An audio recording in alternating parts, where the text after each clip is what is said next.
ਅਗਲੀ ਗੱਲ ਕਰੀਏ ਭਾਰਤੀ ਮੂਲ ਦਾ ਰਿਸ਼ੀ ਕਪੂਰ, ਮਿਆਮੀ ਦਾ ਇਹ ਡਿਵੈਲਪਰ ਆ। ਇਸ ਦੇ ਉੱਤੇ ਸਿਕਿਉਰਿਟੀ ਐਕਸਚੇਂਜ ਕਮਿਸ਼ਨ ਦੇ ਦੁਆਰਾ ਚਾਰਜਿਸ ਫਾਈਲ ਕੀਤੇ ਗਏ ਆ 93 ਮਿਲੀਅਨ ਡਾਲਰ ਦੀ ਫਰਾਡ ਦੇ ਸਕੀਮ ਤੇ। ਰਿਸ਼ੀ ਕਪੂਰ ਭਾਰਤੀ ਮੂਲ ਦਾ ਇਹ ਜਿਹੜਾ ਰੀਅਲ estate ਡਿਵੈਲਪਰ ਆ, ਇਹ ਮਿਆਮੀ ਦੇ ਵਿੱਚ ਸੀਗਾ ਤੇ ਸਿਕਿਉਰਿਟੀ ਐਕਸਚੇਂਜ ਕਮਿਸ਼ਨ ਨੇ ਅਨਾਉਂਸ ਕੀਤਾ ਆ ਵੀ ਭਾਈ ਇਸ ਨੇ ਇੱਕ ਤਗੜੀ ਸਕੀਮ 93 ਮਿਲੀਅਨ ਡਾਲਰ ਦੀ US ਡਾਲਰ ਦੀ ਫਰਾਡ ਦੀ ਸਕੀਮ ਚਲਾਈ ਹੋਈ ਸੀ।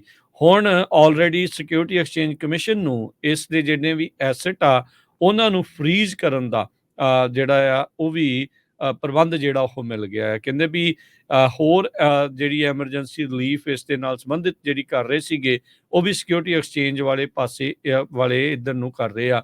ਲੋਕੇਸ਼ਨ ਵੈਂਚਰਸ ਕਰਕੇ ਇਸ ਦੀ ਰੀਅਲ estate ਕੰਪਨੀ ਆ ਤੇ ਕਹਿੰਦੇ ਵੀ ਇਸ ਦੇ ਐਫੀਲੀਏਟ ਦੇ ਵਿੱਚ ਜਿਹੜਾ ਅਰਬਨ ਤੇ 20 ਹੋਰ ਜਿਹੜੀਆਂ ਆ ਰਿਲੇਟਡ ਐਂਟੀਟੀਜ਼ ਸੀਗੀਆਂ ਜਿਹੜੀਆਂ ਇਸ ਫਰਾਡ ਸਕੀਮ ਦੇ ਨਾਲ ਜੁੜੀਆਂ ਹੋਈਆਂ ਸੀ। SEC ਦੀ ਜਿਹੜੀ ਸਟੇਟਮੈਂਟ ਆ ਉਸ ਤੇ ਇਹ ਦੱਸਿਆ ਆ।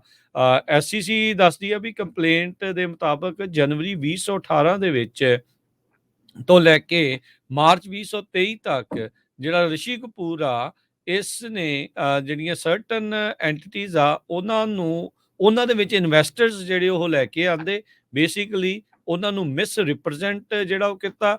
ਕਈ ਜਿਹੜੀਆਂ ਚੀਜ਼ਾਂ ਆ ਉਸ ਨੇ ਉਹਨਾਂ ਨੂੰ ਦੱਸੀਆਂ ਹੀ ਨਹੀਂ ਤੇ ਇਸ ਤਰੀਕੇ ਦੇ ਨਾਲ ਇਹ ਠੱਗੀ ਠਕੋਰੀ ਜਿਹੜੀ ਆ ਉਹ ਲਾ ਗਿਆ ਆ। ਇਨਵੈਸਟੀਗੇਸ਼ਨ ਦੇ ਵਿੱਚ SEC ਨੇ ਲੱਭਿਆ ਵੀ ਜਿਹੜਾ ਕਪੂਰ ਆ ਇਸ ਦੇ ਦੁਆਰਾ ਘੱਟੋ ਘੱਟ 4.3 ਮਿਲੀਅਨ ਡਾਲਰ ਦੇ ਜਿਹੜੇ ਇਨਵੈਸਟਡ ਫੰਡਸ ਆ ਉਹਨਾਂ ਨੂੰ ਮਿਸ ਅਪਰੋਪਰੀਏਟ ਕੀਤਾ ਆ ਵੀ ਇੱਧਰ ਖੱਬੇ ਸੱਜੇ ਜਿਹੜਾ ਆ ਉਹ ਕਰ ਗਿਆ ਤੇ ਨਾਲ ਦੇ ਨਾਲ 60 ਮਿਲੀਅਨ ਡਾਲਰ ਦੀ ਜਿਹੜੀ ਇਨਵੈਸਟਰ ਕੈਪੀਟਲ ਸੀਗੀ ਉਹਨਾਂ ਦੇ ਵਿੱਚ ਵੀ ਇਸ ਨੇ ਧਾਂਦਲੀ ਜਿਹੜੀ ਆ ਉਹ ਕੀਤੀ ਹੈਗੀ ਆ। ਸੋ ਰਿਸ਼ੀ ਕਪੂਰ ਦੇ ਉੱਤੇ ਹੁਣ 93 ਮਿਲੀਅਨ ਡਾਲਰ ਦੇ ਫਰਾਡ ਸਕੀਮ ਦੇ ਤਹਿਤ ਇਸ ਨੂੰ ਚਾਰਜ ਜਿਹੜਾ ਆ ਉਹ ਕੀਤਾ ਗਿਆ ਹੈਗਾ ਆ। ਕਹਿੰਦੇ ਵੀ ਇਸੇ ਦਰਮਿਆਨ ਇਸ ਨੇ ਜਿਹੜੀਆਂ ਧਾਂਦਲੀਆਂ ਕਰ ਰਿਹਾ ਸੀਗਾ ਤੇ ਇਹਨੇ 68 ਫੁੱਟ ਲੰਬੀ ਜਿਹੜੀ ਇੱਕ ਯਾਚ ਆ 5 ਮਿਲੀਅਨ ਡਾਲਰ ਦੇ ਵਿੱਚ ਜਿਹੜੀ ਆ ਉਹ ਖਰੀਦੀ ਤੇ ਇੱਕ ਊਬਰ ਲਗਜ਼ਰੀ ਸਪੋਰਟਸ ਕਾਰ ਆ ਉਹ ਵੀ ਲੀਜ਼ ਕਰਦਾ ਰਿਹਾ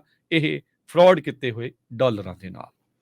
ਜੀ, ਇਸੇ ਤਰ੍ਹਾਂ ਅਗਲੀ ਖਬਰ ਵੱਲ ਚਲੀਏ। ਇੱਕ ਬ੍ਰਾਈਟਨ ਜੋ ਟਾਊਨ ਹੈਗਾ ਰੋਚੈਸਟਰ ਨਿਊਯਾਰਕ ਦੇ ਵਿੱਚ, ਉੱਥੇ ਪਹਿਲੀ ਵਾਰੀ ਇੱਕ ਸਿੱਖ ਨੌਜਵਾਨ ਜਿਹੜਾ ਆ ਉਹ ਕ੍ਰਿਮੀਨਲ ਕੋਰਟ ਦਾ ਜਿਹੜਾ ਜੱਜ ਆ ਉਸ ਨੂੰ ਲਾਇਆ ਗਿਆ ਹੈਗਾ। ਬਿਕਰਮ ਸਿੰਘ ਵਿਲਖੂ ਡੈਮੋਕ੍ਰੇਟ ਹੈਗੇ ਆ, ਇੰਡੀਅਨ ਇਮੀਗ੍ਰੈਂਟਸ ਜਿਹੜੇ ਨੂੰ ਬੋਰਨ ਆ, ਕਹਿੰਦੇ ਵੀ ਇੰਡੀਆ ਤੋਂ ਹੀ ਉਹਨਾਂ ਦੇ ਪੇਰੈਂਟਸ ਆਏ ਸੀਗੇ ਤੇ ਉਹਨਾਂ ਨੂੰ ਜਿਹੜੀ ਸਹੁੰ ਆ ਪਿਛਲੇ ਦਿਨਾਂ ਦੇ ਵਿੱਚ ਟਾਊਨ ਦੇ supervisor Bill Mohle, town clerk Daniel Aman ਤੇ ਕਾਉਂਸਲ ਪਰਸਨ ਕ੍ਰਿਸਟੋਫਰ ਵਾਰਨਰ ਉਹਨਾਂ ਨੇ ਜਿਹੜੀ ਸਹੁੰ ਚੁਕਾਈ ਹੈਗੀ ਆ। ਤੇ ਉਸ ਰੂਮ ਦੇ ਵਿੱਚ ਉਹਨਾਂ ਦੇ ਜਿਹੜਾ ਪਰਿਵਾਰ ਤੇ ਉਸ ਤੋਂ ਬਿਨਾਂ ਹੋਰ ਵੀ ਬਹੁਤ ਆਪਣੇ ਪੰਜਾਬੀ ਕਮਿਊਨਿਟੀ ਦੇ ਲੋਕ ਜੁੜੇ ਹੋਏ ਸੀ।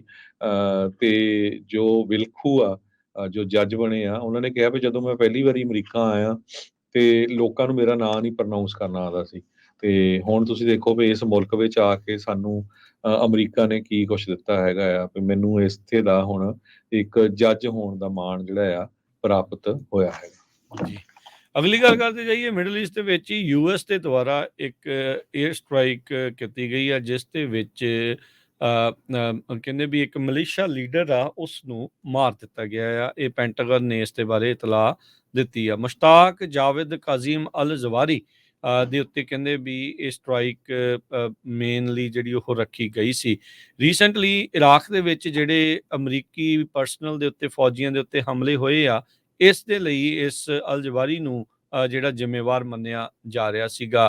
ਹਰਕਤ ਅਲ ਨੁਜਾਬਾ ਇਸ ਦਾ ਇਹ ਲੀਡਰ ਮੰਨਿਆ ਜਾਂਦਾ ਆ ਤੇ ਕਹਿੰਦੇ ਵੀ ਸਟ੍ਰਾਈਕ ਦੇ ਵਿੱਚ ਇਸ ਨੂੰ ਕਿਲ ਕਰ ਦਿੱਤਾ ਗਿਆ। ਮੇਜਰ ਜਨਰਲ ਪੈਟਰਿਕ ਰਾਈਡਰ ਜਿਹੜੇ ਪੈਂਟਾਗਨ ਦੇ ਸਪੋਕਸ ਪਰਸਨ ਆ, ਉਹਨਾਂ ਨੇ ਇਸ ਦੇ ਬਾਰੇ ਜਿਹੜੀ ਇਤਲਾਹ ਦਿੱਤੀ ਆ। ਉਹਨਾਂ ਨੇ ਕਿਹਾ ਵੀ ਇੱਕ ਸੈਲਫ ਡਿਫੈਂਸ ਸਟ੍ਰਾਈਕ ਸੀਗੀ, ਇਸ ਦੇ ਵਿੱਚ ਕੋਈ ਵੀ ਸਿਵਿਲੀਅਨ ਨੂੰ ਨੁਕਸਾਨ ਨਹੀਂ ਪਹੁੰਚਿਆ, ਨਾ ਹੀ ਇਨਫਰਾਸਟ੍ਰਕਚਰ ਤੇ ਕਿਸੇ ਫੈਸਿਲਿਟੀਜ਼ ਨੂੰ ਸਟ੍ਰਾਈਕ ਇਸ ਦੇ ਵਿੱਚ ਕੀਤਾ ਗਿਆ ਹੈਗਾ। ਇਜ਼ਰਾਈਲ ਹਮਾਸ ਵਾਰ ਤੋਂ ਬਾਅਦ ਦੇ ਵਿੱਚ US ਮਿਲਟਰੀ ਦੇ ਉੱਤੇ ਕਹਿੰਦੇ ਵੀ ਘੱਟੋ ਘੱਟ 100 ਤਰੀਕੇ ਦੇ 100 ਵਾਰੀ ਇਰਾਕ ਤੇ ਸੀਰੀਆ ਦੇ ਵਿੱਚ ਜਿੱਥੇ ਫੌਜੀ ਹੈਗੇ ਆ ਉਹਨਾਂ ਦੇ ਉੱਤੇ ਹਮਲੇ ਜਿਹੜੇ ਉਹ ਕੀਤੇ ਗਏ ਆ ਤੇ ਕਹਿੰਦੇ ਵੀ ਰਾਕਟਸ ਤੇ ਵਨ ਵੇ ਅਟੈਕ ਡਰੋਨਸ ਦੀ ਵਰਤੋਂ ਉਹਨਾਂ ਦੇ ਦੁਆਰਾ ਕੀਤੀ ਗਈ ਆ। 2500 ਟਰੂਪਸ ਯੂਐਸ ਦੇ ਇਸ ਟਾਈਮ ਇਰਾਕ 'ਚ ਆ। ਸੀਰੀਆ ਦੇ ਵਿੱਚ 900 ਯੂਐਸ ਦੇ ਜਿਹੜੇ ਟਰੂਪਸ ਹੈਗੇ ਆ, ਤਾਂ ਜੋ ਜਿਹੜਾ ਆਈਸਿਸ ਆ ਉੱਥੇ ਸਿਰ ਦੁਬਾਰਾ ਨਾ ਚੱਕ ਸਕੇ। ਆਲਦੋ ਜਿਹੜੀ ਆਪਾਂ ਬ੍ਰੇਕ ਤੋਂ ਪਹਿਲਾਂ ਗੱਲ ਕਰ ਰਹੇ ਸੀਗੇ, ਈਰਾਨ ਦੇ ਉਸ